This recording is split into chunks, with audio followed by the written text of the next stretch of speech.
Michael Norman Opalson was once an 11-year-old boy. He was quite ordinary around school and around his parents. Whenever he was alone, though, he would blow bubbles. No one knows why, but if anyone knew at all, it just felt very relaxing to Michael. Breathing in and out, it calmed him. Michael sometimes wished that he could become a bubble. Silly, I know, but bubbles seem so carefree and lighter than air. Sadly, Michael was bullied in school and was not well liked by his teacher. His teacher's name is not important. She had nothing to do with Michael's death. One Friday the 13th to be exact, Michael was blowing bubbles in his backyard.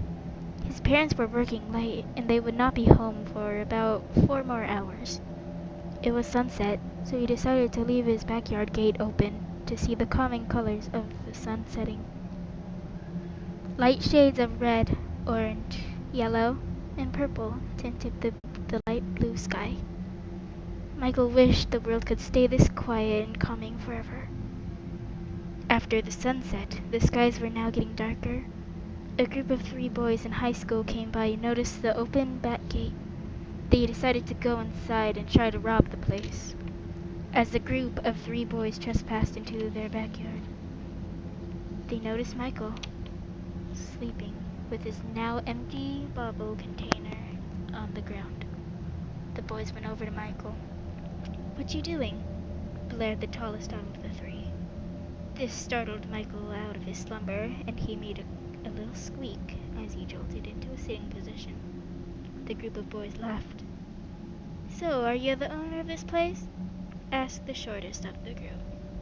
"Well, obviously not. I'm not old enough to own a place of my own. This is my parents' house. They're going to be gone for about 3 more hours." The tallest started to grin after Michael said 3 more hours. This grin showed all of his teeth and gums. Michael was starting to get scared. "What, do you mind going back to your houses? Your parents might be getting worried, and I need to lock up the gate." Michael sprang up from his sitting position and showed the boys to the gate. One of the boys fled from the other 2. The shortest and the tallest stayed.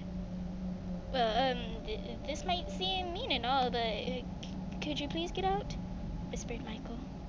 The 2 boys glanced at each other and paced over to the gate and shut it closed. Michael was now in the middle of them. Guys?" stuttered Michael. The tallest out of the 3 pulled out a roll of duct tape from his back pocket, and the shortest pulled out a noose.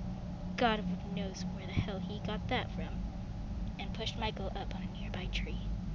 "No, let me go!" Michael was cut off by duct tape, being forcefully slammed onto his mouth, and he was now slowly being raised up. Michael tried to wriggle out of their grasp, but he was just 11 years old, and they were close to 16. "Now, throw the noose up," the tallest whispered down to the shortest, who was still on the ground. No, Michael screamed in his mind.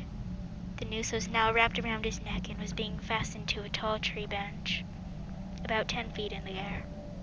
Michael shed a tear before he was dangling from the branch, his airways being cut off. The tallest one jumped down from the tree, pulled out his phone and snapped 4. No, 10. No, never mind, forget it. He just took a whole lot of pictures. The 2 boys stared at Michael until his body went limp. They laughed like hyenas once they saw that Michael wasn't moving. You've popped me." "You should not have done that," blared a grand, menacing voice.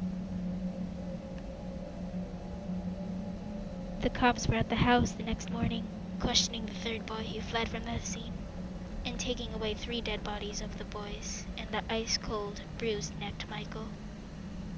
The 2 boys' bodies were crushed and drenched in a mixture of both their blood and chemicals? The chemicals used to make bubbles. Yes. The cops were stopped in their tracks by the chemicals. They aren't powerful enough to melt human skin, and the boys apparently only bled through their wounds, where their bones ripped through their flesh.